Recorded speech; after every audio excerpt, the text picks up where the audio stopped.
From the city lights to the country blue, Woody and Lou got the sports for you.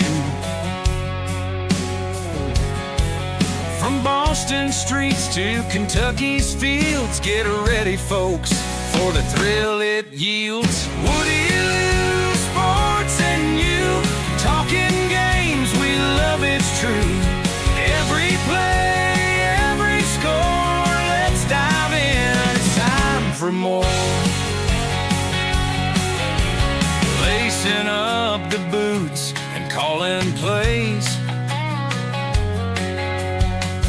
debates and laughs for all the days.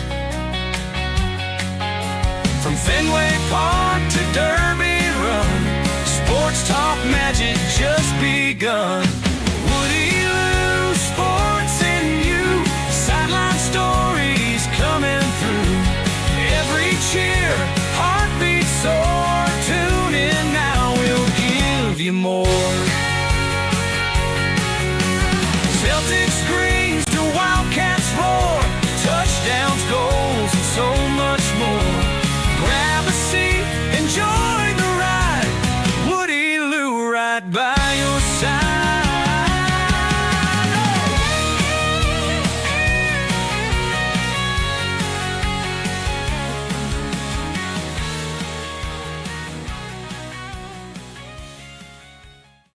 The views expressed by the hosts are their own and do not necessarily reflect the official policy or position of the Department of Defense, the U.S. government, or any of its agencies.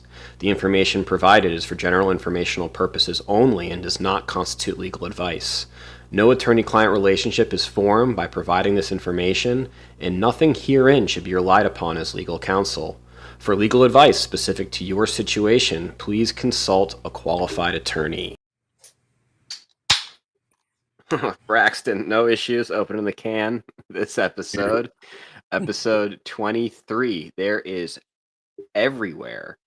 Now, I sent you the topics pre-show, and I know I'm going on a little vent right here, so I'm going to go for a little bit. If you want to have any opening comments before I get going, I'm going to let you have the floor. Send it? Send it. So, I was away for training for about 5 days. And I come back to my apartment, and I hadn't noticed it before, but I'm walking from the parking lot, and there's like in the parking lot, there's like curb dividers, like mulched areas. And I am walking, and I almost step on this massive landmine. And then I realize, like, wait a second, there's not just one of those. This is a landmine field. There is just dog poo all over my apartment building. Not just even like to that parking lot. It's everywhere. And I don't know what to do. I don't want to be like one of those Karens, but I'm thinking about reporting this. Like, this is a problem. I pay good money to live here. Yeah. What size dog? So there's 1 million dogs in this complex. But that's like, it's very pet friendly, which maybe I should have been more aware of before I signed the lease. But there's a lot. Do you think could you build like a profile based off the feces to the dog? Like, could you start profiling dogs as you see them out on their walks? So I've never actually had a dog, so I'm not like very familiar with like what different landmines go to certain dogs. So I guess I could probably take a picture and chat GPT it. I haven't thought about that. It's enough for you to talk about. I'd say we're talking about a pretty decent sized dog, but they can surprise you. But there's just so many of them. Like, I don't know if it's just one dog or it's like multiple dog owners. Like, oh, this person doesn't clean up after themselves. I'm not going to do it either. But is it like the shared grass area from the parking lot to like your apartment? Is that like the area we're talking about? So it's like curbs of mulch where there's dog droppings. Then there's there's like a little path that goes from the apartment complex up to the greenway, the bike path. and there's just Yep. poop there. I'm trying to think where else. Oh, there's that's the parking lot, and then on the other side, like into the courtyard, there's like a more green space, like near the gym. Poop there. Almost stepped in that coming in for my run today. I don't know if Miss Amy is on this in the chat, but she will be very opinionated about this. I think it's just a testament to the people in society that we co-inhabitate with, and it really shows you that you're really walking amongst them. Because if you don't care enough to pick up your dog's poo, what else are you letting slide by in your day-to-day life? I think it's a scope into a bigger problem in these people's lives and in society as a whole. Yeah, and this is like, I mean, it's not like the Ritz Carlton, but I pay a fair penny of my BAH to live in this apartment complex, and it's alarming by how much poop there is. I mean, you just start taking pictures and sending it to your housing manager and letting them know that this will not be tolerated any further, or you will Oh. seek legal action because and sign your email like Dan Woodhouse Esquire, just so they know you're serious. All right, that's why I wanted to bring this up. So that's the confirmation I needed because I've been wrestling with this for the past like 3 days of like, what do I do? And I got the confirmation I needed that I should probably get documentation and report it. Or what would be really cool is go out and spend some of your money and buy trail cams like hunters use and strategically place them along like highly trafficked dog walking routes in the area, and then review your footage. And every time someone lets their dog take a dump and they don't pick it up, you then print off their photo and you start publicly shaming them like on like the light poles and putting like you're a bad person with this person letting their dog poo and not picking it up. That's also a route. That seems rife with legal problems. That is a route. It'd be very funny to publicly shame. But we do have Miss Amy Lewis, and she just joined the chat. And she is saying, I literally yelled at someone 2 weeks ago for not picking up dog poo. Makes me so angry. So I haven't caught anyone in the act, but I can't wait for the day. I might actually wait in like a what are they called? Like a hunting stand. A hide. That's what they're called. And wait. What would you say to this person? I guess I didn't get that far. So okay, so like if if it's a military aged male, you might be more inclined to say something be like, "Hey, dude, like pick up your dog's poo." But what if it's like one of your like fellow like 27-year-old female Nashvilleites, and she's just got done with her Pilates and she's walking her dog? Like, are you gonna be able to then start conflict with a possible person you could have an endeavor with?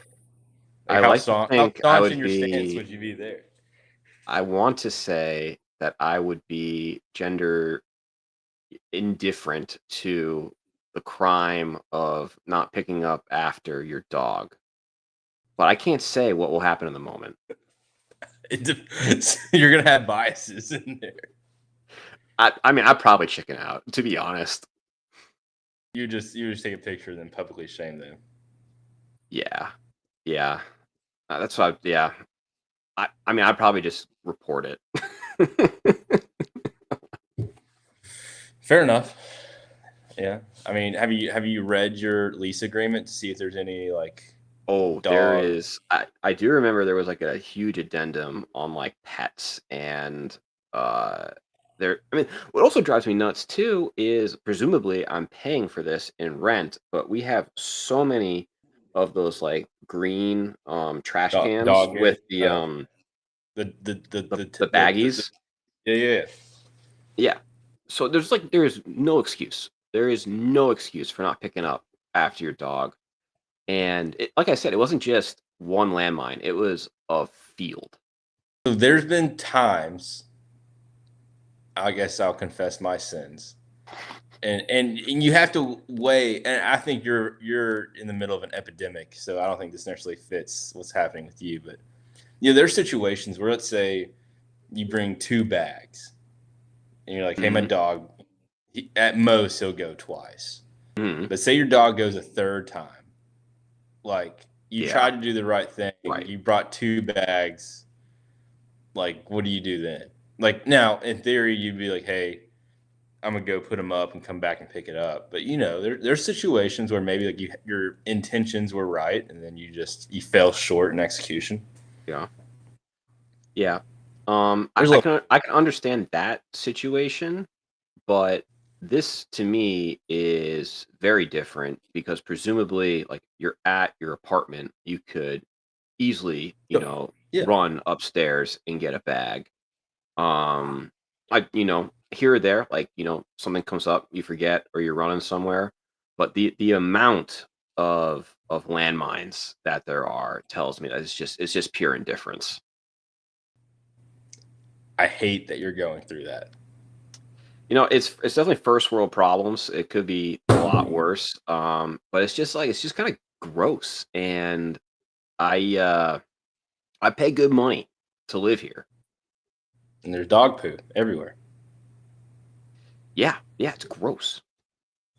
I agree. There's nothing worse. I was at my sister-in-law's engagement party, and we were outside celebrating new love, and I had just bought these new on clouds I was wearing, and I was out there. And the March Madness was happening, so I transitioned from outside, walked in the house, like got my shoes on, got in a recliner, put my feet up. Oh no! Watching some March Madness, and I was sitting there, and I could smell something. It smelled like dog poo, and I'm like looking at everybody. I'm like, "Yo, where's the dog poo?"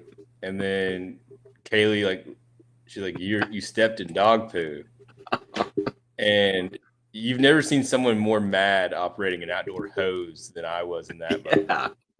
If you want, it ruined my night. Oh yeah. Once I got done hosing my shoes off, I did not go back out for celebrations. You don't know how many other landmines are out there.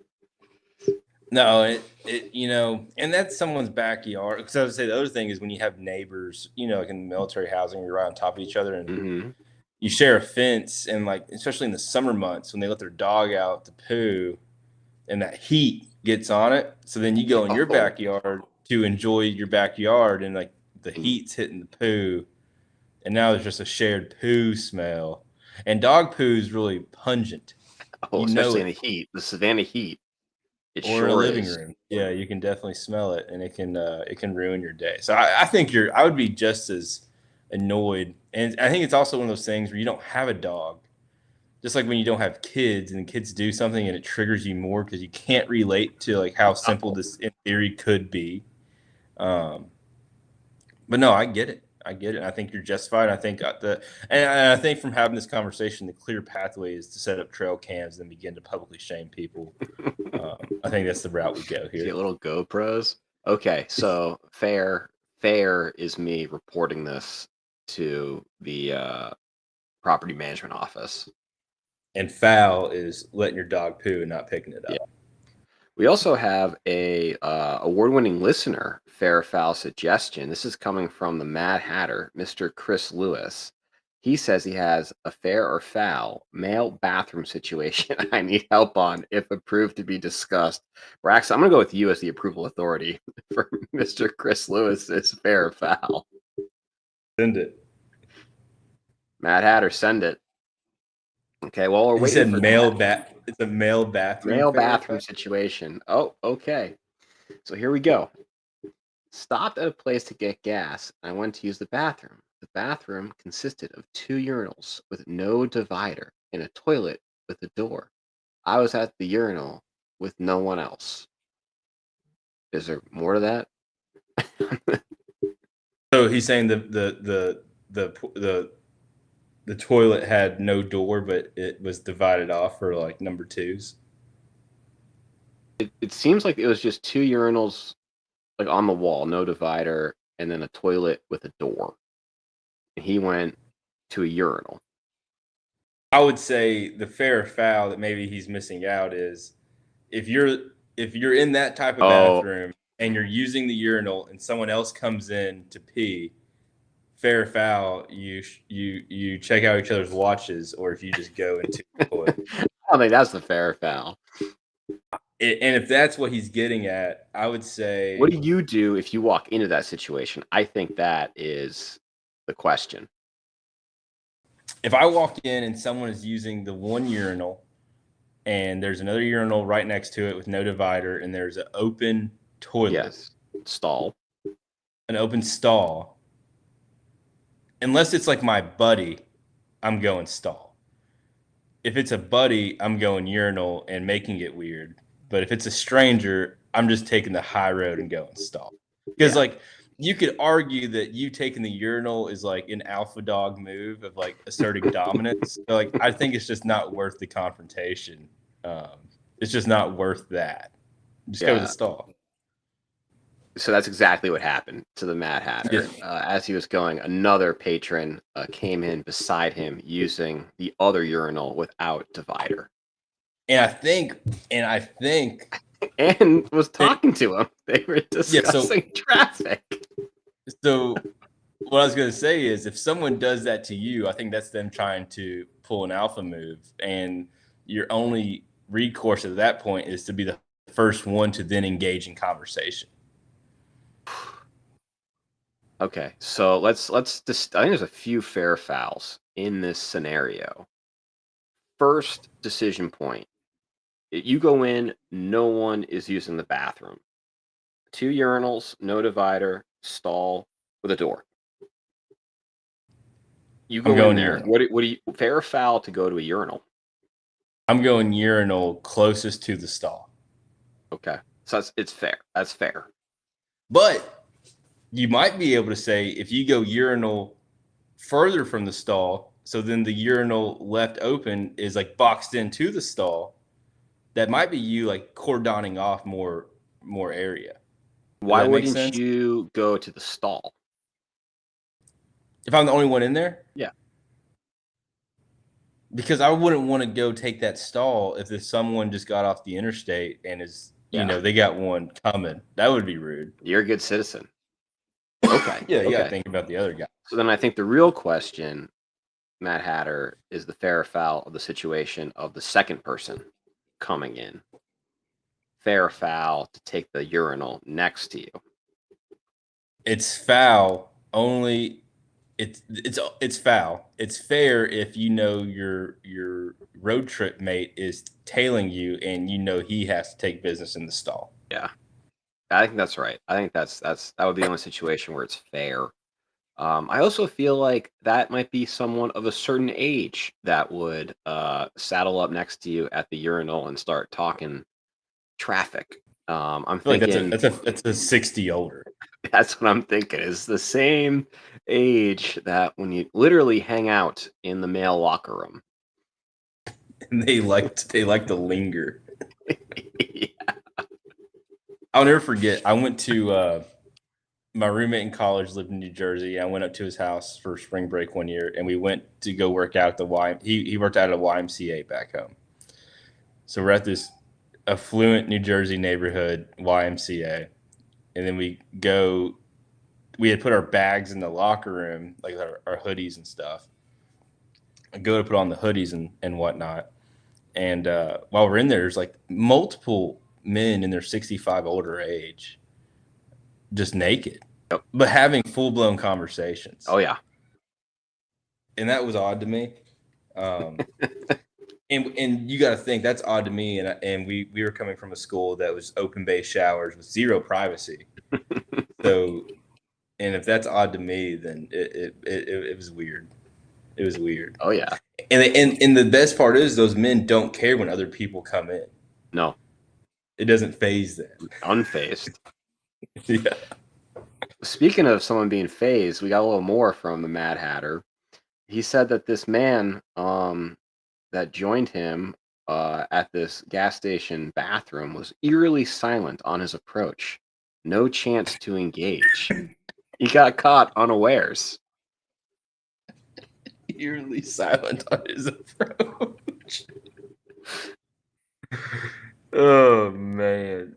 Yeah, any final comments on your father's experience? I don't know if he snuck up on you. I think all you can do is just look at him and say like, "How's it going, Tom Clancy?" or something. Just Yeah. Jack Ryan, Super Spy. yeah. What's up, killer? And yeah, Mr. Lowe, he agrees. Definitely an over 50 crowd. Yep. Yeah, that guy had an Atlas in his vehicle. Did you ever use an Atlas? My parents did, and my grandparent. I think my grandfather still does. It's impressive. But yeah, I remember the Atlas, the Map Quest, the maps print off the maps the day before. I remember those days. Yeah, I got my license, like learner's permit license, before smartphones when like Garmin's were like pretty pricey, like they were still like pretty I expensive. remember the yeah. So I had an Atlas and did a lot of like MapQuest printouts. Here's a question, and maybe my parents can answer. I remember them having GPSs like Garmin's. Maybe this was just my household, and I'm not accusing them of not doing this, but I just don't remember it. Like, did anyone ever actually do like the Garmin updates, or like was that Garmin only good for like 2 years before new roads were built, and then you were just cooked? That's So like actually a you had to great manually question. update. Like, I did people don't just remember. buy I don't new remember ones? doing it. Yeah, like I got you were just SOL. You didn't have that new route. we got one. Yeah, we never updated it. Yeah, you just didn't have that route. That route wasn't available No. to you. That's like, yeah, exactly how like Michael Scott ended up in that pond in that episode of The Office. Didn't update his Garmin. Oh, what a show. And confirmed from Miss Amy Lewis, never updated it. And your grandfather still has a map in the car. Smart man. Yeah, I mean, an EMP is not gonna impact him. Oh man, this is going off the rails. Good show. Speaking of family, Braxton, we're going a little out of order on the ticker topics, but let's get into Thanksgiving. And Miss Amy Lewis, she wished us a happy Thanksgiving. Happy Thanksgiving to our award-winning listeners. What are you doing for Thanksgiving this year, Braxton? I'm going to Charleston on. Perfect. Yeah, so I'll be with my parents for Thanksgiving. We're doing Kaylee's parents for Christmas. Perfect. What are you doing? I'm staying local in Nashville, going to a friend's house. Yeah, not too much planned. Gonna watch the high school team is playing on Thanksgiving Day against Concord Carlisle, so I'll check them out on YouTube. You know, I got a fair foul for Thanksgiving. Turkey trots. Yeah, send it. So, you know, last year I think we were in Charleston as well for Thanksgiving last year, and that morning we went on a run, and I'm gonna close this out, and then I gotta go check on my daughter who's having she's having an episode. But anyway, we went on a run. There's a turkey trot in Charleston, and I looked it up, and it's $55. And Kaylee was like, "Are you going to sign up for it?" And I was like, "I think that's ridiculous. I got you." Let me take a pause. I can just run 3. I can just run 3 miles for free, right? Yep. So I was just curious, like, is the $55 for a turkey trot, is that worth it in your mind? I feel like that's just a going rate for these races these days. Like I went to the Germantown Oktoberfest 5K. Now it's $55. It's just the going rate. I think, and I told Kaylee this, I don't want to sound pretentious, but I run a 5K every day we do PT. So like I think like paying for that short of a race is below me. And I think that sounds pretentious, but I don't want it to be pretentious. No, I was pretty frustrated too when I saw what that price tag was. I'm gonna let you riff real quick. I'll be right back. Oh boy, it's just me. No co-host. I guess this is probably going to be the situation when Braxton goes to the field, but we will have special guest star in Mr. Chris Lewis, the Mad Hatter. Gavin, I see you. It's foul to you. I'm assuming that you're talking about the urinal situation, and couldn't agree more.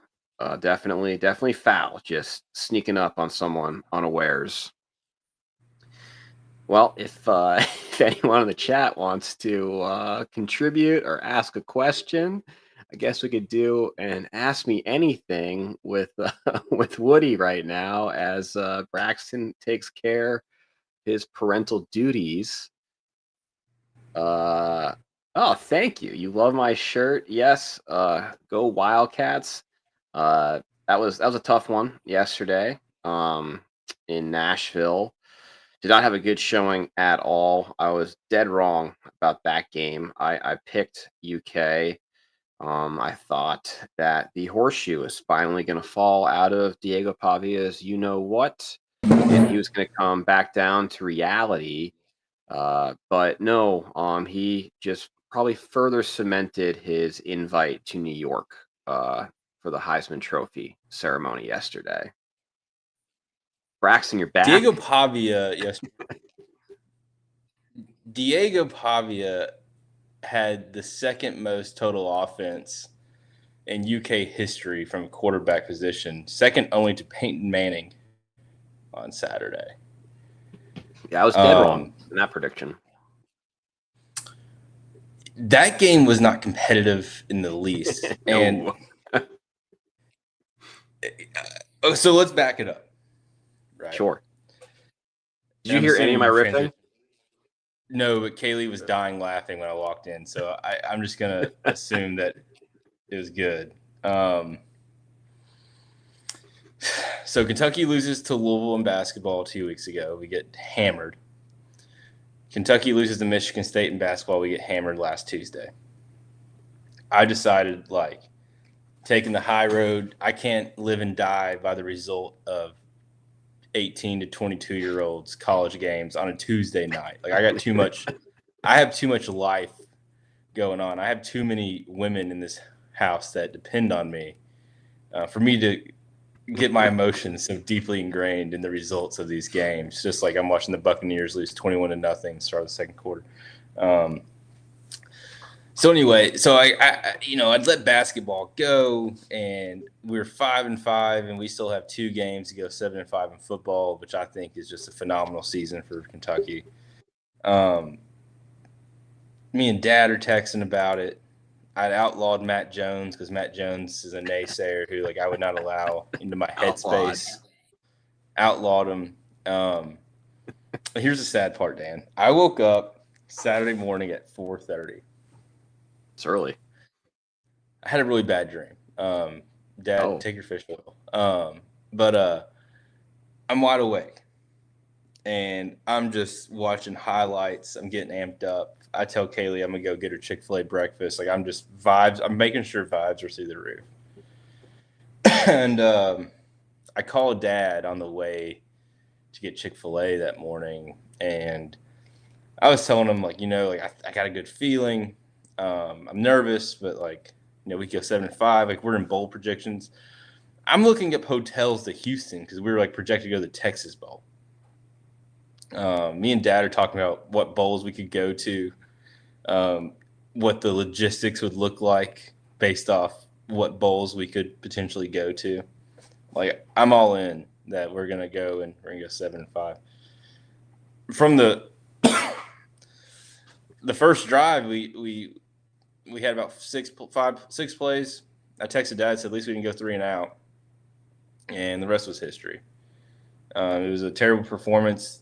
At one point in the third quarter, late in the third quarter, Kaylee was she said something trying to make me feel better, and I said, Kaylee, we have 89 total yards of offense right now, to their 380. So it wasn't good. And, I sat there and I just told Kate, I was I can't keep doing this. It's gonna stroke. I live in, she told me, she's you could be an Alabama fan. I'm it's not the same.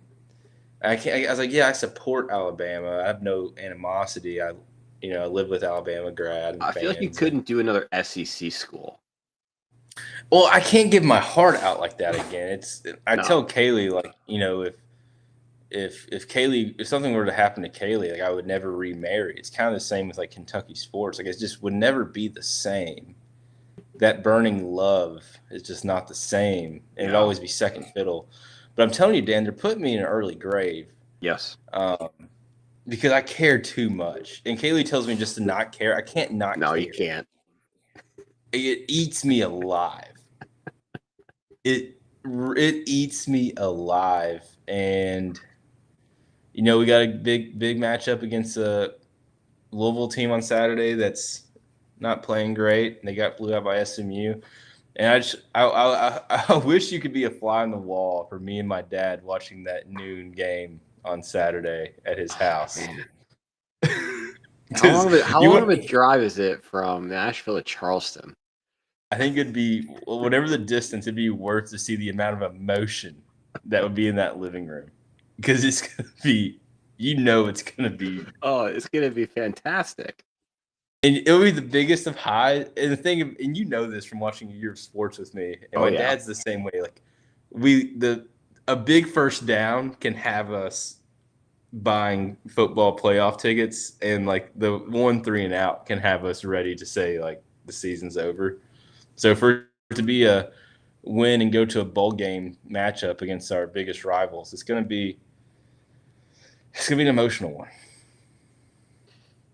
So if they, what's the record right now? They're 6 and we're 5-6. 5-6. So they need they need to win.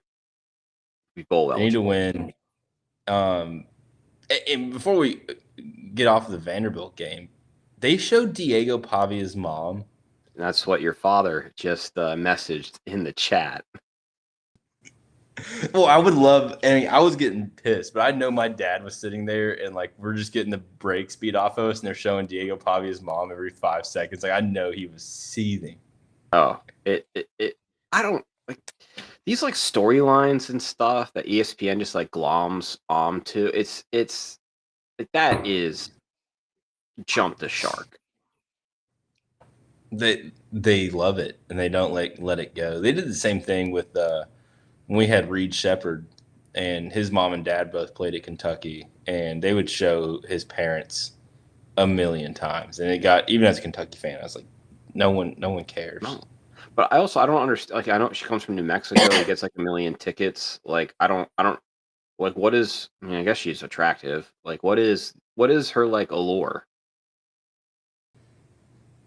Her son is a 7th-year college player who's made Vanderbilt decent, and she's a semi-attractive 45-year-old, I think, is what she's got going for. Okay, all right.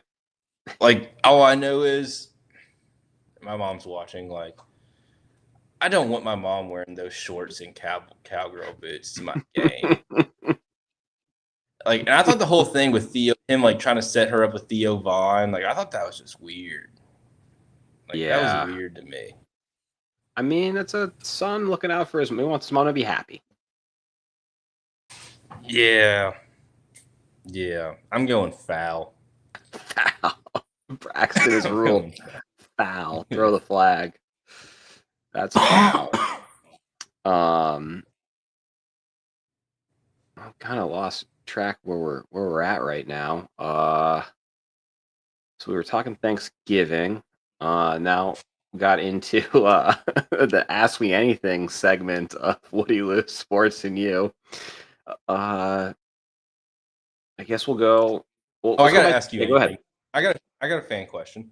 Yes. Miss Patsy wants to know if you went to the CMAs this year. Miss Patsy, I did not go to the CMAs. However, I feel like there's some sort of country music award show on Sunday night, like every other weekend. Like there's no genre of music that gives out awards more than American country music. If you want to talk about jumping the shark, Lainey Wilson has jumped the shark for me. Why is that? They got to stop pushing her. She's too much. there's only one face of female country music right now. That's Ella Langley. It's not Lainey Wilson, and I will die on that hill. Okay. I'll have to check her I'm out. sorry. One more thing. While we're on the topic, Yeah. we're just jumping here. Have you seen the Morgan Wallen arrest video yet? No. Watch that tonight before you go to sleep. Okay. They have the full body cam, start to finish, 30-minute video. Watch that. I didn't even know he got arrested. That's when he threw the chair off of Chiefs on Broadway. Ah, yes. That whole video was nuts.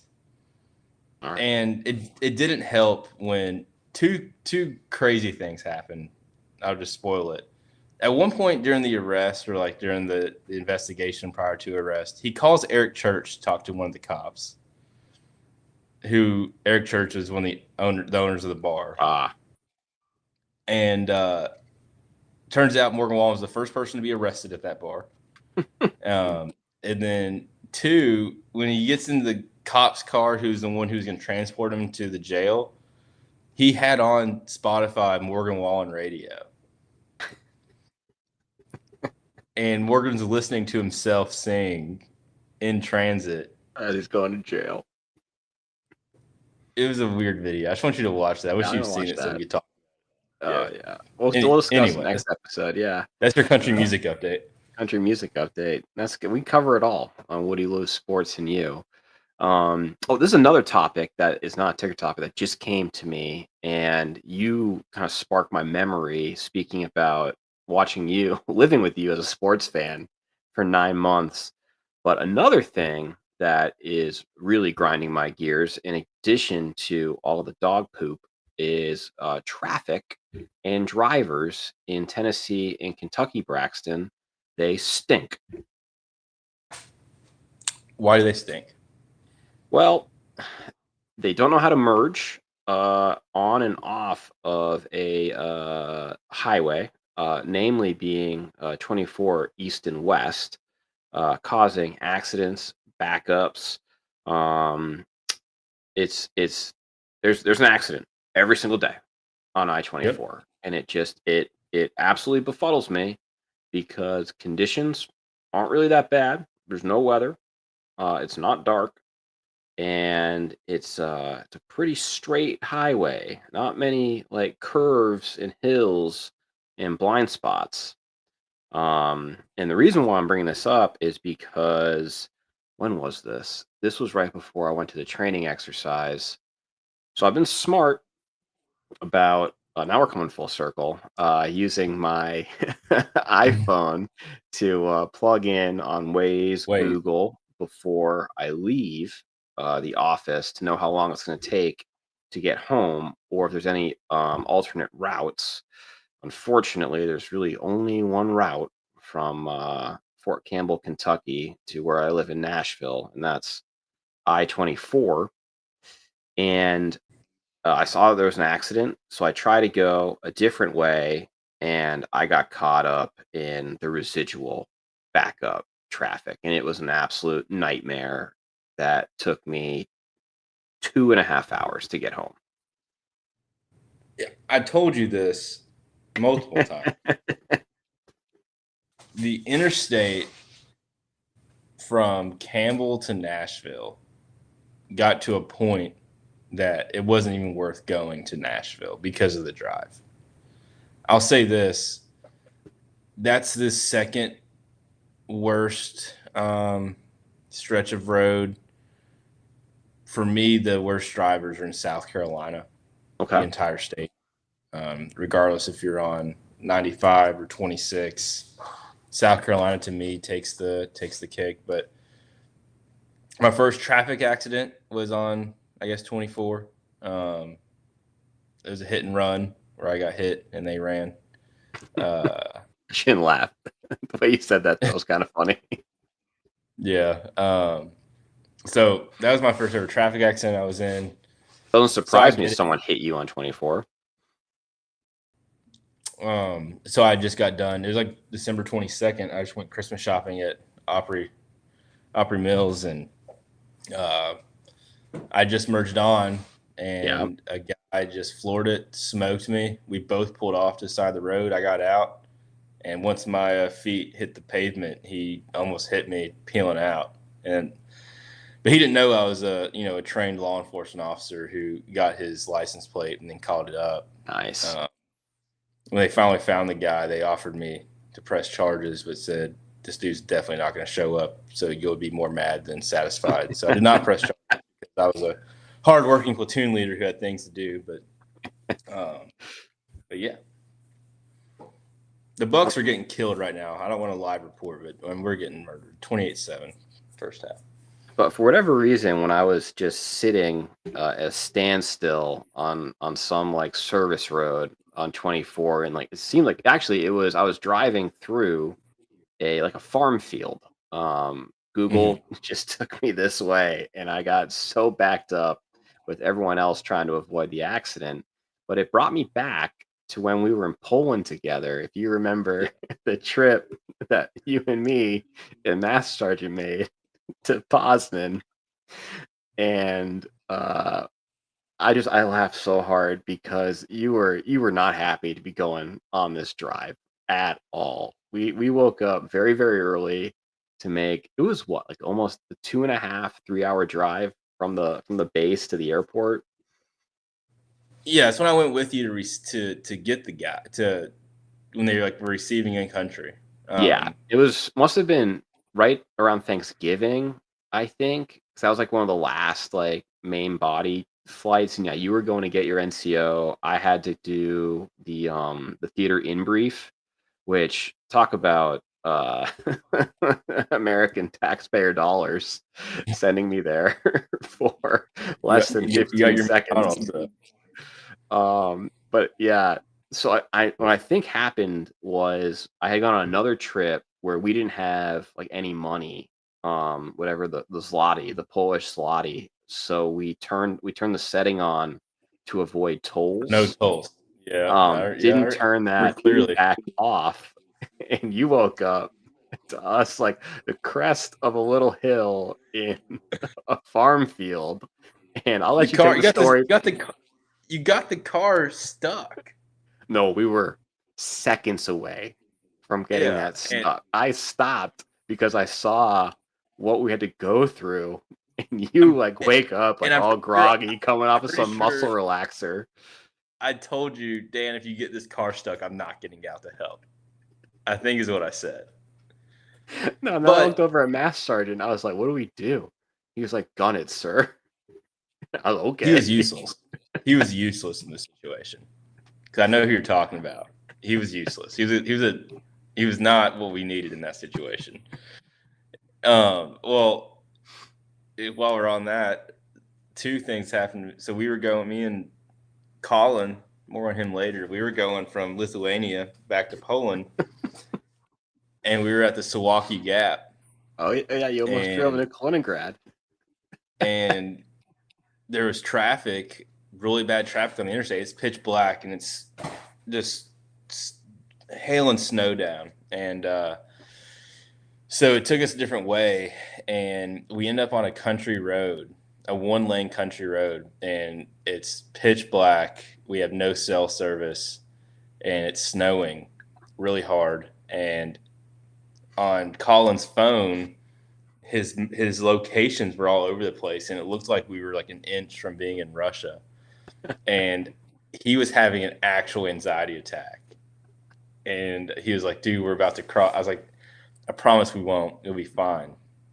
And I was like, "You need to be more worried about the fact that we're in like 8 inches of snow in a freaking sedan with no snow tires." It's a bigger issue. Like the same car that we got almost stuck in that field, some sedan. And we have no cell service to call anybody. That's the bigger issue here, buddy. We ended up surviving that, and then I remember we went to when we got off that country road, got back on the interstate, and he was like just praising the Lord. We stopped at a McDonald's, and there was a parking lot full of Belarusians, cars registered out of Belarus, and he was then petrified that we were getting collected on while we were eating our Big Macs. And then you in uniform? Another time, no. I had to take when me and the surgeon went on the all the false visits, and we were going to SK, and the maps had us like she got turned around, and it wanted us to take this road, and I was like, hey, this is a farmer's like field. This isn't like a sanctioned road. I And we're think that was driving almost through where we got stuck. It was some farmer's field. we're driving through a farmer's field, and I was like, this is like a man's like homestead that we're driving through, right? Like this isn't even a road. Like this is crop that we're driving through. Oh gosh. But Way said to do it, so what are you gonna do? Well, it happened in America too, because I felt like I was driving through a field trying to avoid this backup on I-24, and it brought me right back to Poland. Everyone's got Michael Scott in them. That's right. Yeah. Good But time. I've never seen you so mad when you woke up from that slumber you had in the back of that car. I was knocked out. You were not happy. No, I think you woke up expecting for us to be at the airport. Yeah, I was waiting for my Egg McMuffin, and we're Just about to be. I'm at a dead stop, asking what to do.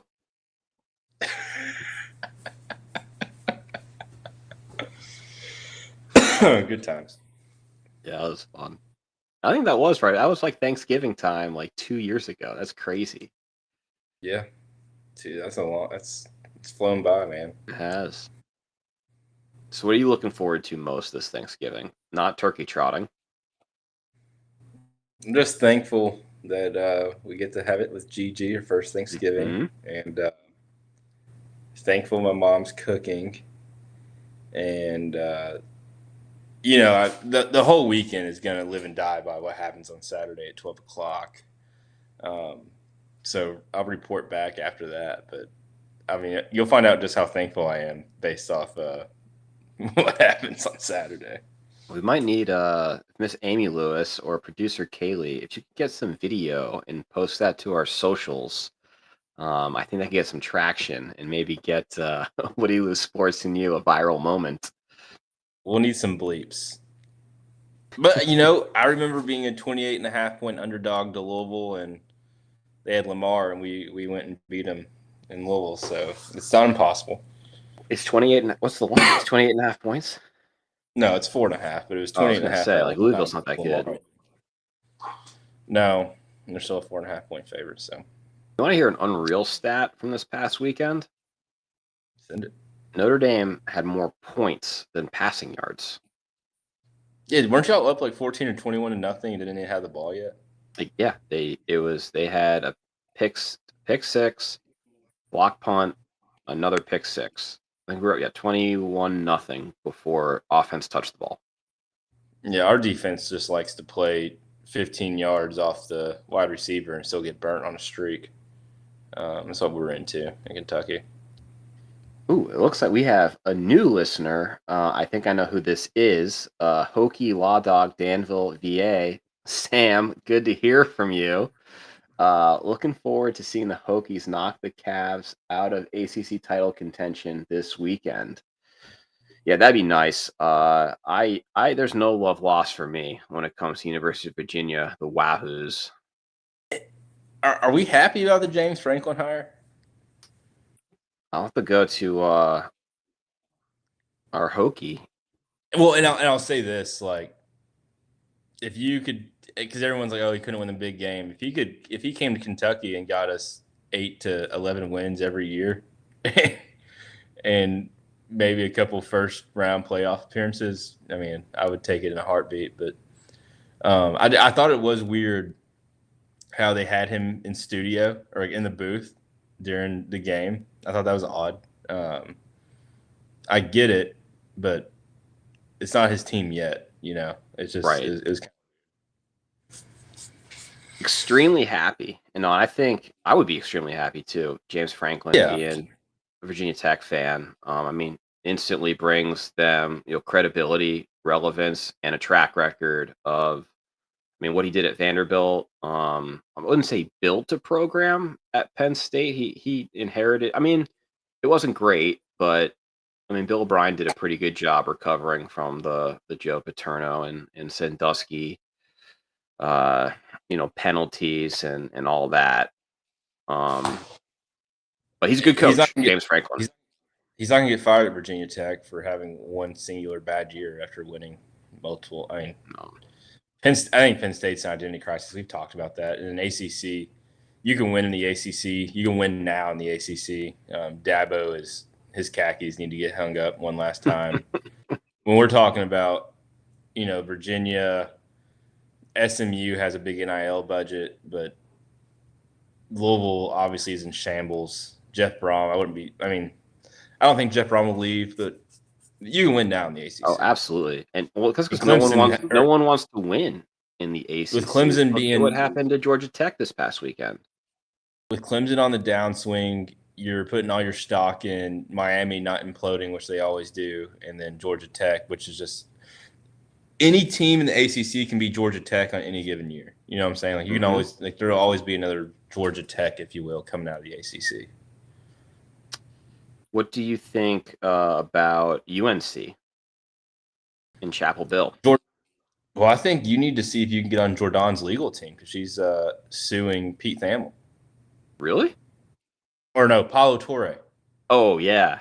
Well, Pablo Torre has, now like redirected his whole career into doing investigative journalism into Jordan Hudson.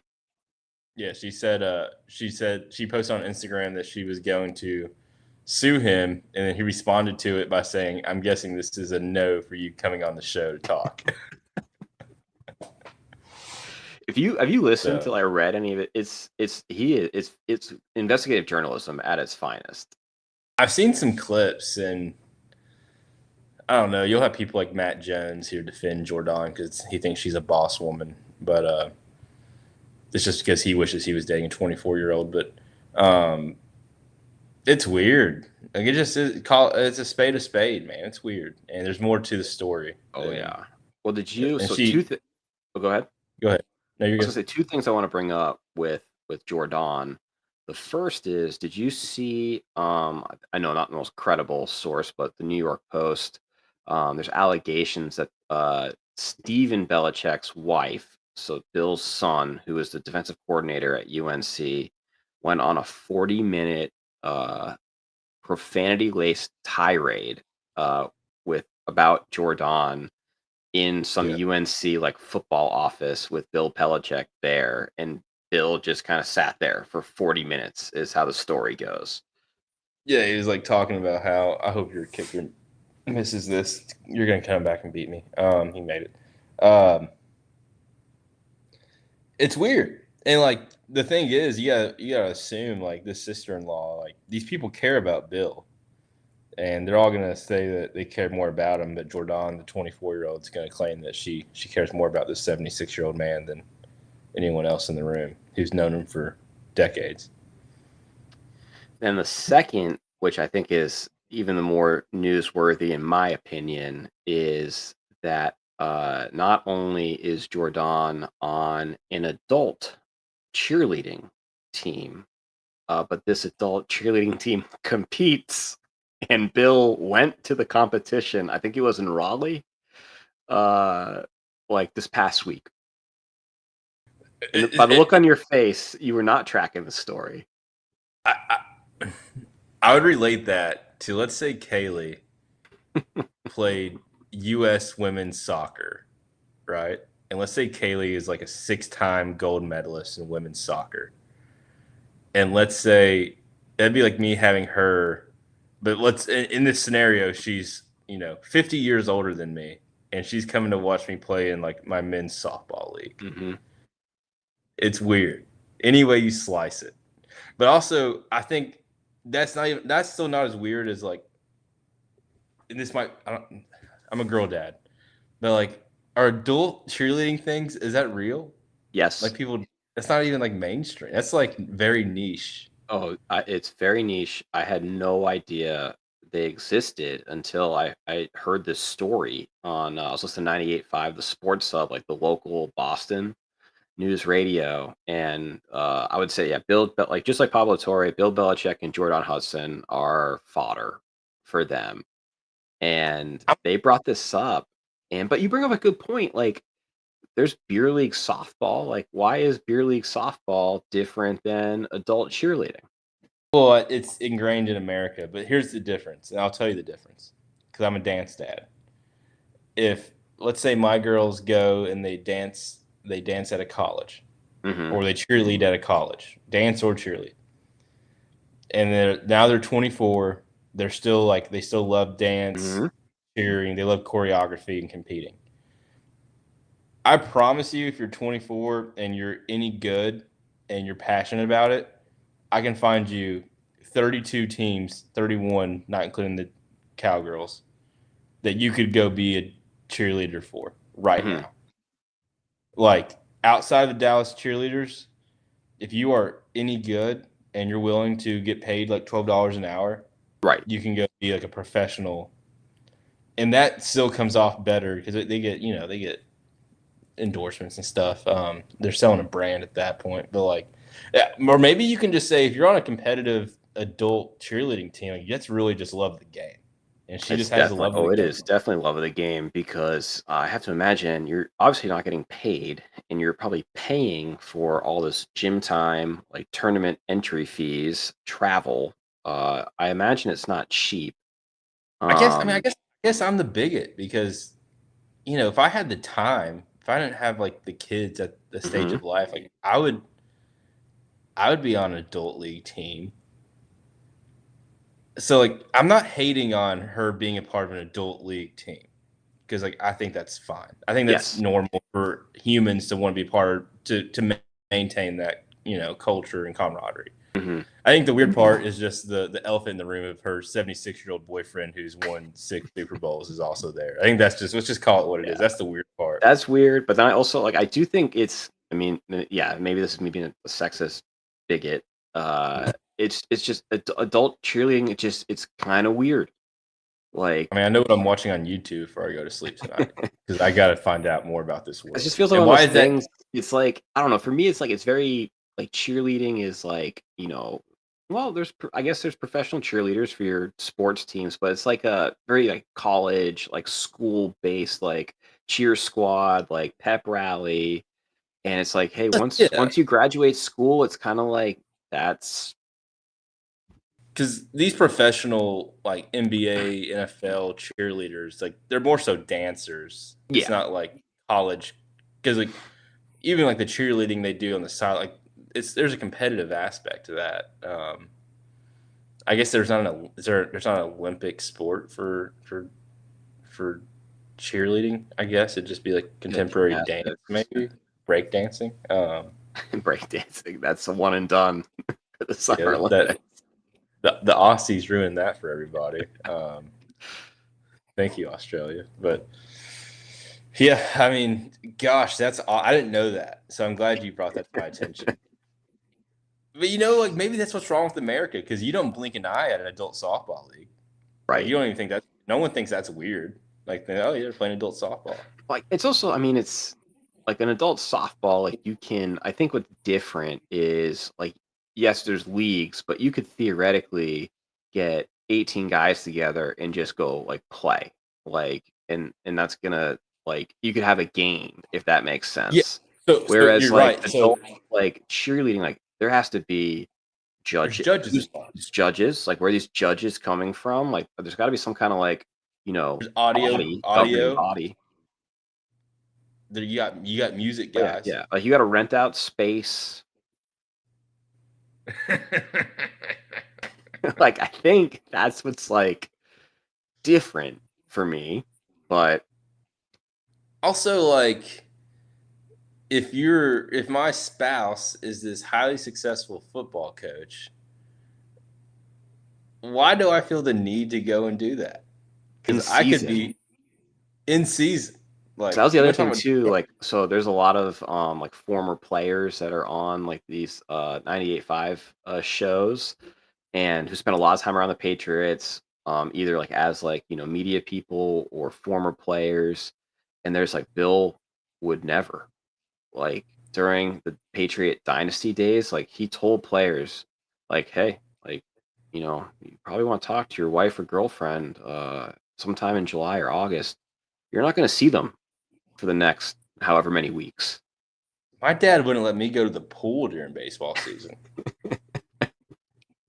when I was 10. It's going to affect my bat speed. Is this before or after you peed on your hands? This is during. He took WWE away from me for going 0 for that doubleheader. And I was in 3rd grade. He took WWE. He said I was too worried about watching men sweat on each other than playing baseball. Well, speaking of which, too, another thing, like, but I guess it's just, yeah, ingrained in American culture. Like, you look at like these smaller like wrestling circuits, like those are grown men that are probably not getting paid much. They're showing up at your local The like love of the Eagles game. club, just putting on a show. That was one of my most favorite sporting events. This was in Lisle, Illinois. I went to an Eagles club where it was amateur wrestling, and I paid $15. And at the door, they gave me a red cup and said the course kegs were in the back. It was awesome. So and this is just where I suck as a husband. After we had Elliot, so we had Elliot in April, our anniversary in August. I took Kaylee to a Chattanooga Lookouts game for our anniversary. This is when you saw Ellie De La Cruz, right? Ellie was playing, but then fast forward to our next trip without Elliot, when it was just us. I took her to Louisville, and we went to a sports bar and watched Kentucky and Florida play, and then immediately went from there to watch OVW's Royal Rumble. It's called the Nightmare Rumble. So I had her, and I thought I justified it by having like front row seats in this like 200-person venue crowd to the Royal Rumble. She claims she didn't hate it, but I was super into it. We're like there for a short while. They had a contract with Fight TV, and I had bought Fight TV for like $5 for the year till like I was watching OVW. That's really funny. Ridiculous. That's a deep cut. Love the game, dude. Love of the game. And one of those guys from OVW who was like in his 40s, he was like a substitute teacher. He's now a main character on. I think Kevin James made a movie about that. Well, he's on Sylvester Stallone's Tulsa King. He's a main character in Tulsa King. He got picked up. Yeah. Nice. Yeah. So you never know, dude. But I don't know. Jordan's a case study. Her Netflix documentary is gonna be so good. I cannot wait. I really enjoy those. No, I forget like what the brand is, but the Netflix like sports documentaries are awesome. Oh, they're so good. Speaking of like weirder like sporting events, I found out today because I was super invested in the FCS playoff selection show. I watched the whole selection show. The championship is in Nashville at First Bank Stadium. You got to go. Guess how much tickets are? They're probably $5. No, we're talking plus 200. Are you serious? Yeah, I'm dead serious. That makes me happy.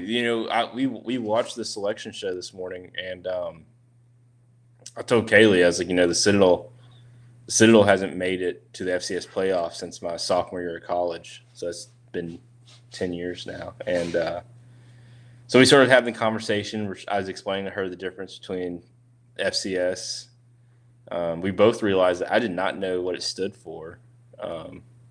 Football Championship Series, right? Yeah, something like that. I don't remember. We looked it up. But I explained to her the nuance of FCS and then D2, D3, whatever. But yeah, we got really into it, and my parents go to all Citadel games, and we went to one last week. Like FCS football is electric, especially like, could you imagine if you lived in like Montana and you were going to like those games, or North Dakota? Like that's SEC caliber. The equivalent up there. Do you remember when game day went to Fargo? Yeah, The whole and town shut down. so my sophomore year, the Citadel, Chris Fowler had tweeted that the Citadel, because that's when they used to go to the FCS game every year, Mhm. and we had a game that was for the for the SoCon championship at home, and Chris Fowler or Kirk Herbstreit had tweeted like the Citadel's a contender for this week, and we've tried so hard to get them to come. They didn't. It's probably for the best, but yeah, FCS football is. I've watched a lot of FCS football. I had 4 years of watching every FCS football game possible. And this It's year good. is It's the good. first year that the Ivy League is going to be in the playoff. We got 2 teams in. They do. Yep. Yeah, Yale and beat Harvard to win to tie for the Ivy League championship, and then Harvard got an at-large bid. because Yale probably wouldn't have gotten in if they would have lost. Probably not. It was a big storyline. I watched like a quarter of that game. Yeah. And that also too is so I was pretty invested in that game. Went for a walk yesterday, and I tried to listen to the game on the radio, like on the TuneIn app, like a local radio station. So it made me feel much better about our little production, Braxton, because for a major sporting event like the game, Harvard versus Yale for the Ivy League championship, they had technical difficulties for the entire first quarter and did not have a technical difficulty screen. So for about 15 minutes, you heard them live troubleshooting their broadcast, which was so funny and just made me feel so much better about our rinky-dink production. I tuned into a Citadel game this year, and they didn't have audio for the whole first quarter.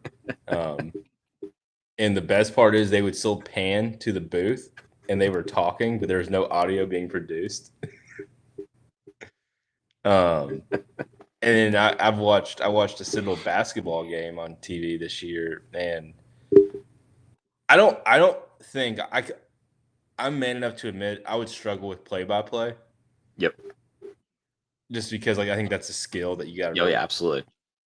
But you could put me on any basketball game right now, and I could be a color commentator. I believe you could. I could color commentate any basketball game right now. Like I hope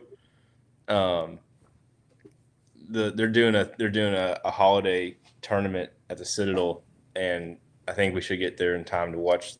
I forgot who's playing on Wednesday. Like I might just wear a suit just in case, like the guy, like someone calls in sick. Call you in. And ESPN Plus needs me just to fill in. Like I'll get down. I don't need makeup. Like just give me the mic, dude. I'll color commentate this whole thing. There's got to be some way we can get you into a booth somewhere. You would think, like, Dad talks about how he talks to the AD all the time. You can't put a word in, but hey, my son could color commentate, a game on ESPN Plus. I could do it. I have media background. That's right. He's produced 23 sports shows. We're putting together a decent portfolio. Oh my gosh. Wouldn't that be awesome? What if we could get Woody and Lou to call like a random February Citadel game?